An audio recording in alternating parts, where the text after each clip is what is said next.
Welcome to The Secrets of Success. By following the proven techniques of the guests who appear on this series, you'll learn that even successful people run into detours and failures, and how you can apply their success techniques to change your life. You're now listening to the most unique show on radio, the show dedicated to making you a success. Want to be a positive influence? Follow the advice of our guest, Brian Smith. Brian, thanks for being with us today. Thanks again, Bill, for having me.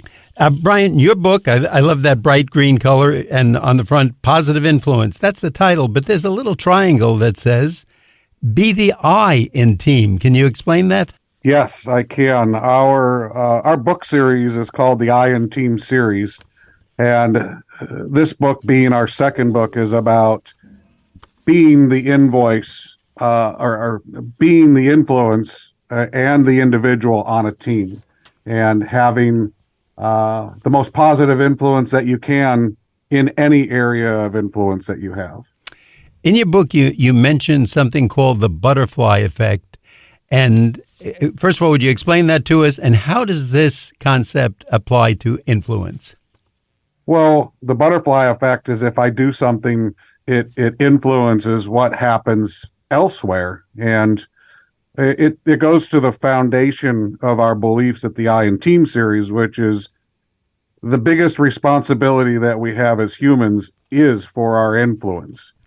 So we explain what the butterfly effect is and how our influence changes things and how it has a ripple effect that sometimes we may never even know or understand what that means. I found so many times in my life that I'll see somebody do something very small, like they'll say, if you see your parents smoke, you'll probably smoke. And if they don't put their seatbelt on, you won't put it on, you'll follow them. Sometimes something a person does that they have no idea I even see or I'm noticing, but I will think about that inordinately, I'll say, for the rest of the day. It'll make an impression on me and it'll stick with me. Usually it's a good thing, but sometimes it's a negative, and hopefully I keep the good and get rid of the bad. Do most people understand what influences them?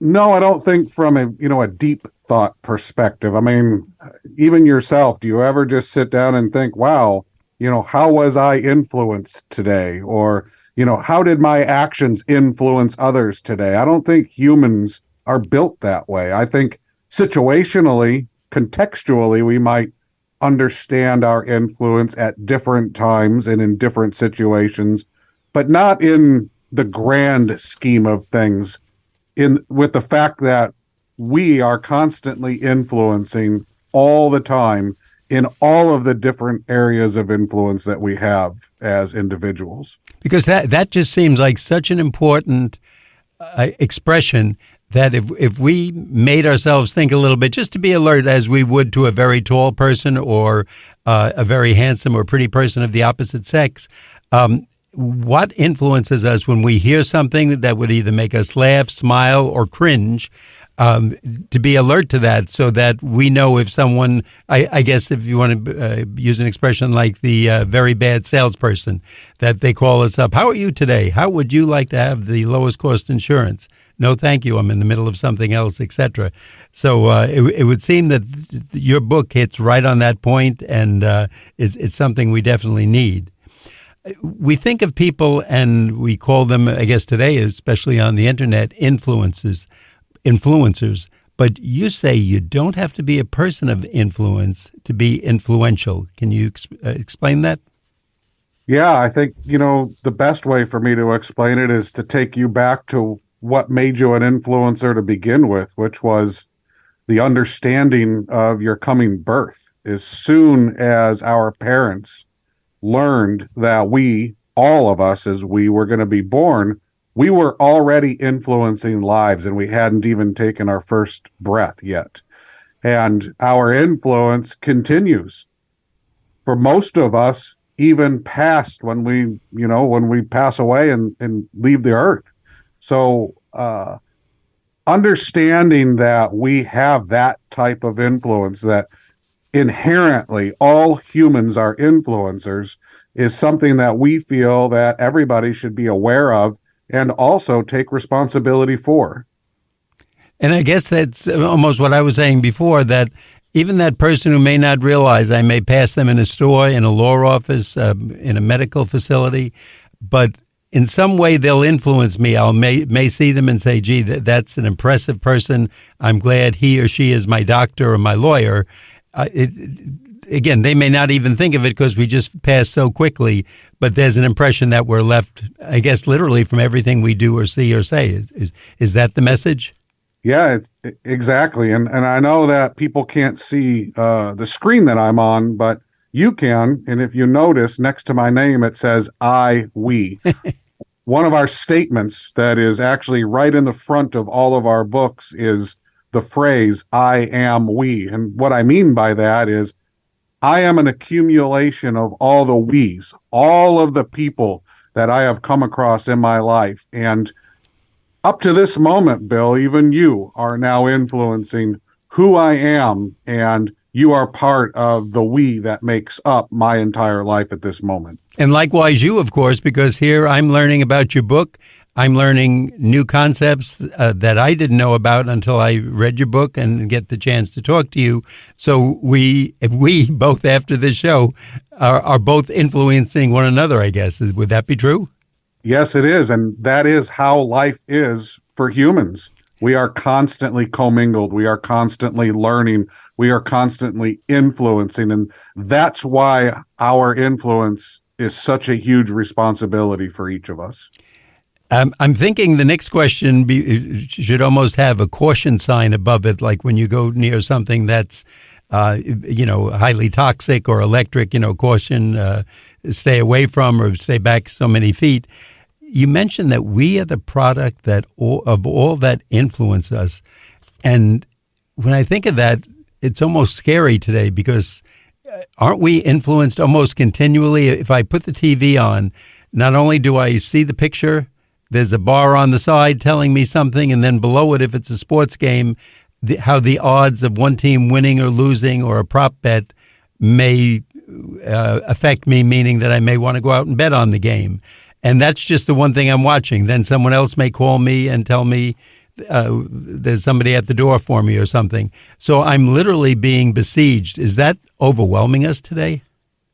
Oh, yes, it overwhelms us. And it's an increasingly challenging part of life for us as humans, is this overabundance of data, this need for more and more data and to multitask and to constantly be engaged, and to constantly be influenced and to influence in ways that we never thought of, 20 years ago. And it's again takes us right back to our common theme that influence is our biggest responsibility, and more people should be paying attention to that responsibility. You mentioned that on a team, everyone has a different shortcoming or advantage, or I guess both. And while I guess we all kind of know this, it was great and made me write it down and bring it up as a question. How can we use this knowledge now that it's kind of brought out to say that no matter how smart the boss is, he or she, they're going to have advantages and disadvantages, as we are, as the janitor will have it, as the people in accounting. How can leaders use both of these things to their advantage? Well, I first think that understanding what our shortcomings are, which is often difficult for leaders. Leaders oftentimes have this sense of, being all-knowing or, all-powerful, and not all leaders are that way, but a lot do, and even the best ones will get in their own way. But first, I think, is being honest with yourself about what you're best at, what you're not best at, why you have surrounded yourself with the type of people you have, what advantages they bring, and remembering and reinforcing what those advantages are.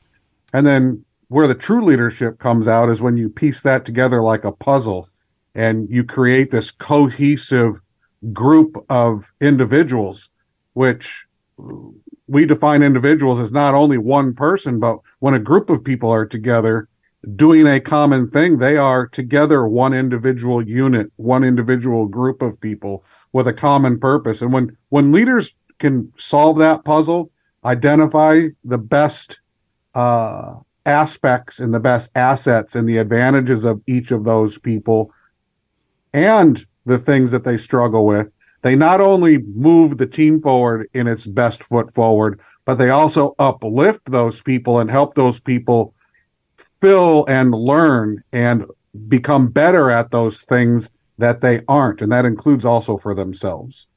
Brian, before we go further, I'd like to let our audience know that you're listening to The Secrets of Success on the voice of Nassau Community College, 90.3 WHPC. I'm Bill Horan. Our guest today is Brian Smith. He's the author of the book, Positive Influence, Be the I in Team. Brian, we are going to ask you if there's a website where we can find out more about this book. Yeah, our website is www.iabusinessadvisors.com, and we have a publications page. If you'll see it there, it just says publications. If you click on that, there's information about our books. You mentioned communication, obviously, if we're dealing with influence and leadership.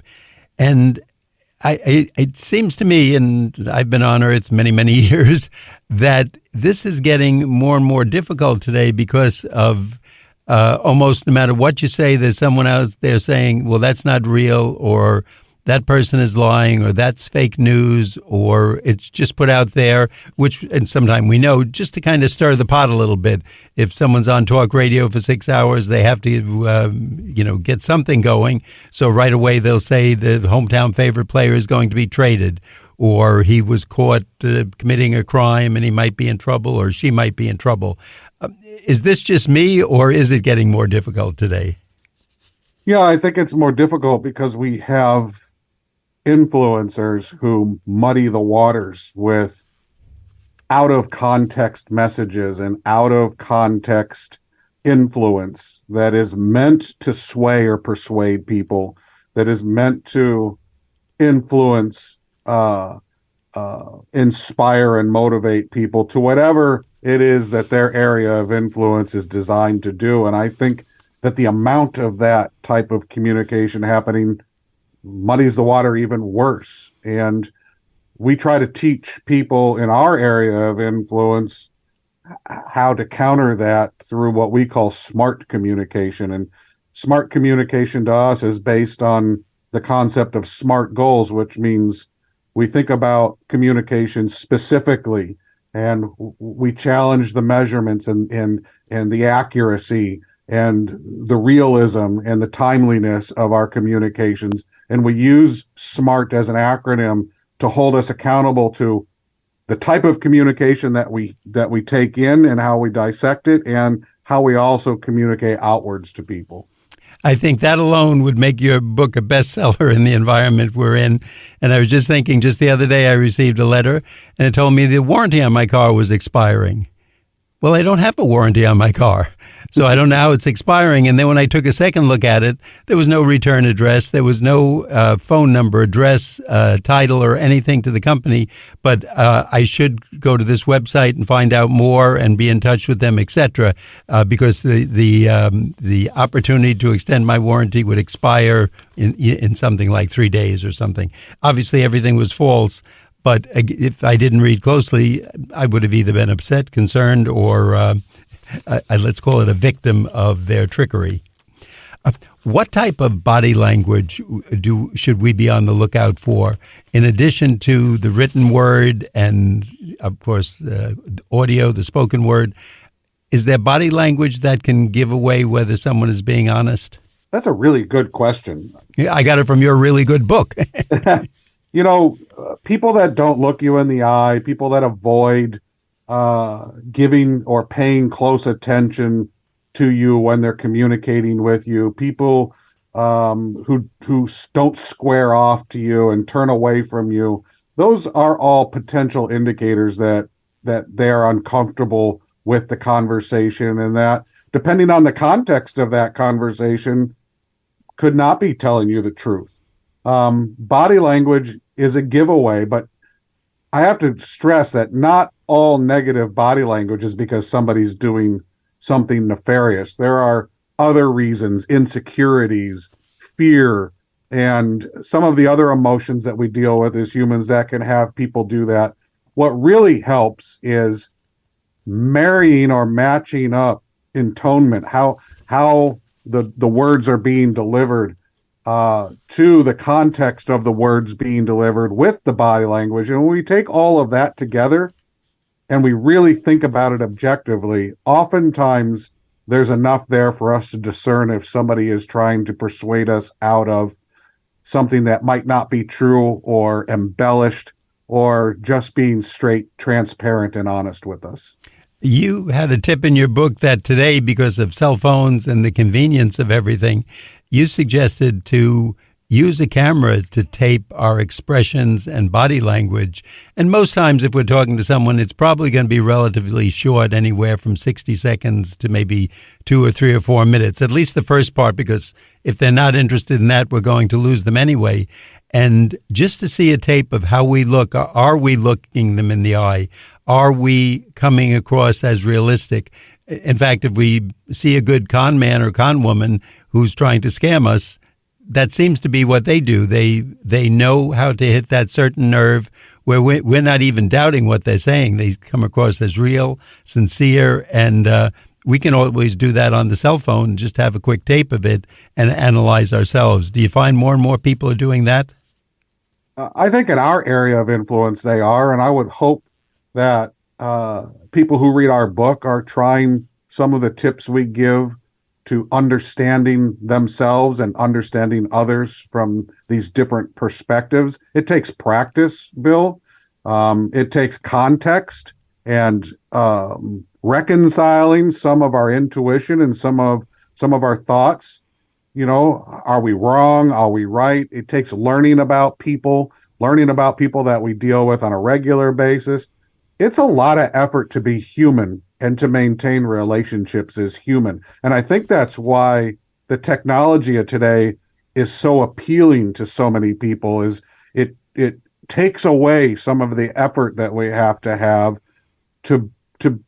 these more connected experiences with others and to expose ourselves and be a little bit vulnerable in some of the things that occur in face-to-face or in-person communication.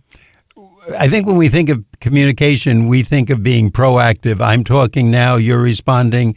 I may go home and write emails or a letter or something where I'm initiating it. But you make the point of when we listen, we learn. And I'm just wondering, do you find that is the most overlooked by people? The I don't know if it's the art of listening or the science of listening. Yeah, it's hard to listen. It's hard to listen to people, first of all, who don't agree with us. So in those situations, it's difficult. It's hard to listen when we're teaching, when we know what answers are, and we hear people replying back to us with things that we may know or that we suspect aren't incorrect. It's hard to listen when we're in a hurry and we want to get to the point, but some people require more time and more effort to be felt like they're understood, which, by the way, in human communication is important.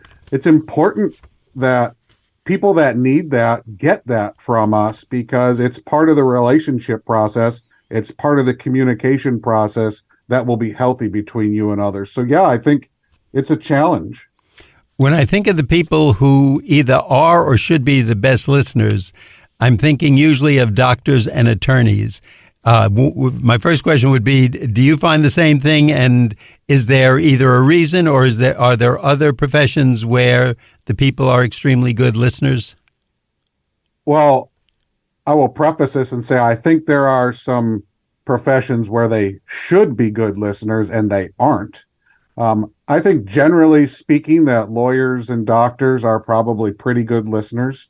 They have to listen to be able to give real opinions that don't present them with a lot of overbearing risk. There's a lot on the line for them when they give advice. So I think they are trained to listen. I think engineers, architects, people who do things that have liability attached to them tend to be better listeners. And then there's people like politicians who almost have no liability, who should listen more, but they don't. And that's just the extreme opposite.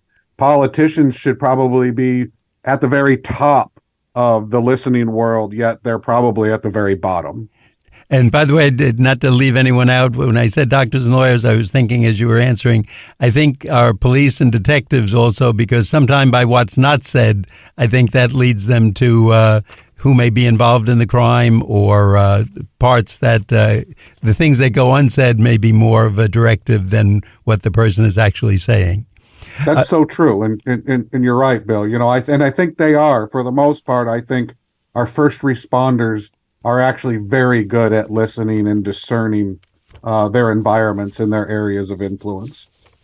Before we go further, once again, I'd like our audience to know that you're listening to The Secrets of Success on the voice of Nassau Community College, 90.3 WHPC. I'm Bill Horan. Our guest today is Brian Smith. He's the author of the book, Positive Influence, Be the I in Team. Brian, once again, would you tell us the website where we can find out more information? Yeah, the website is www.iabusinessadvisors.com, and there is a button on the top that says Publications. And our regular audience knows if you're going into becoming a leader, you want to be a leader, you're just getting out of school, or you just got a promotion, this is a wonderful book. We look for books that are easy reads that you can take and use tomorrow. In fact, sometimes we'll turn down a scholarly book because it's too complicated. We want something that our audience can go out and put to use the next day, and people start noticing, hey, he or she, they're really good at this leadership stuff. They're taking on the task, and they seem to know what they're doing. And the book Positive Influence is a great place to start. Brian, you find today we hear, of course, and everybody does so much by email and texts. Are there common mistakes that you see popping up that you could warn people about? The most usual, the most nefarious? Yeah, I think the number one mistake we make with the ability to email or text is that we respond too quickly to things with emotion.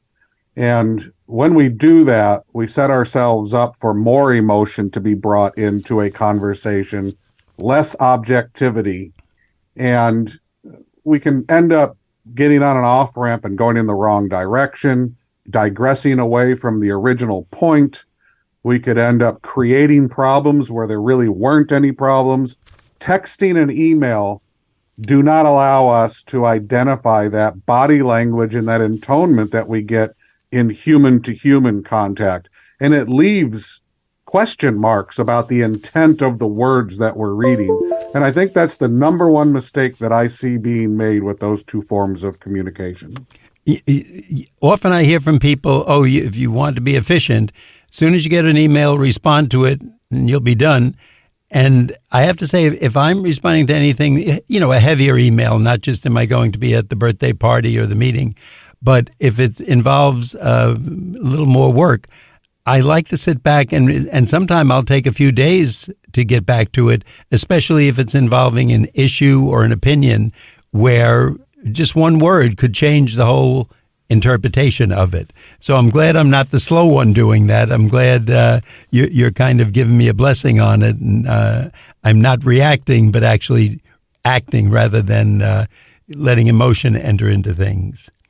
Yeah, you're being proactive about proactive. That's the term I was looking for. Yeah, I think, and it's amazing when I hear that because it actually works really well.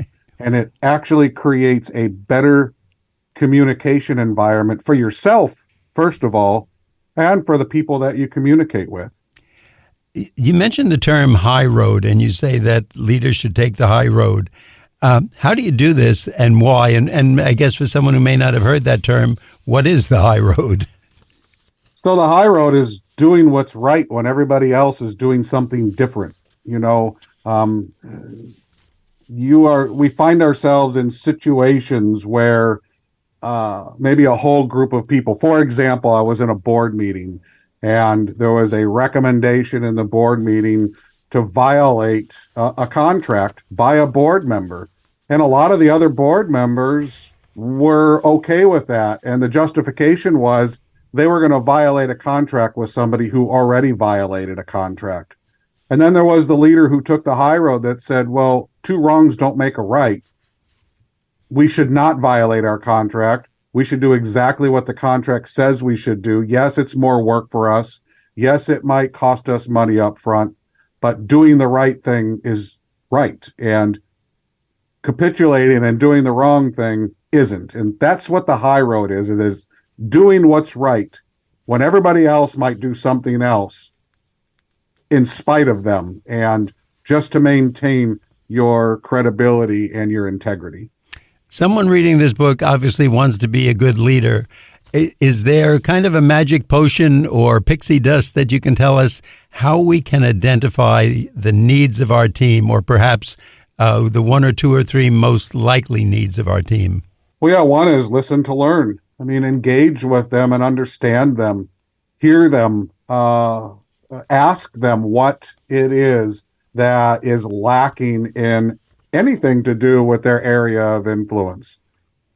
During that same conversation, make sure that you understand what their areas of influence are. Oftentimes, leaders don't know exactly what their team members do, or even why they do it or how they do it.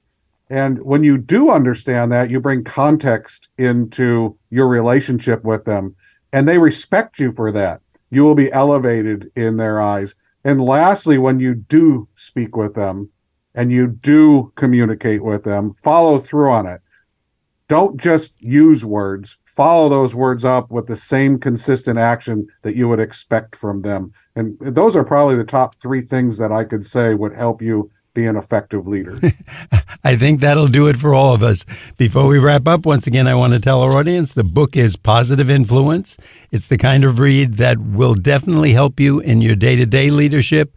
Get hold of it, especially if you're in a position where you might be, or will be leading a group, or at least a few of the members of your team. It's by our guest, Brian Smith. And Brian, the website one more time. www.iabusinessadvisors.com, and we have a publications page. Again, thanks for being with us today, Brian. We'd like our audience to know that you've been listening to The Secrets of Success on the voice of Nassau Community College, 90.3 WHPC. I'm your host, Bill Horan, asking you to please join us again next week at the same time when we will continue our journey to success.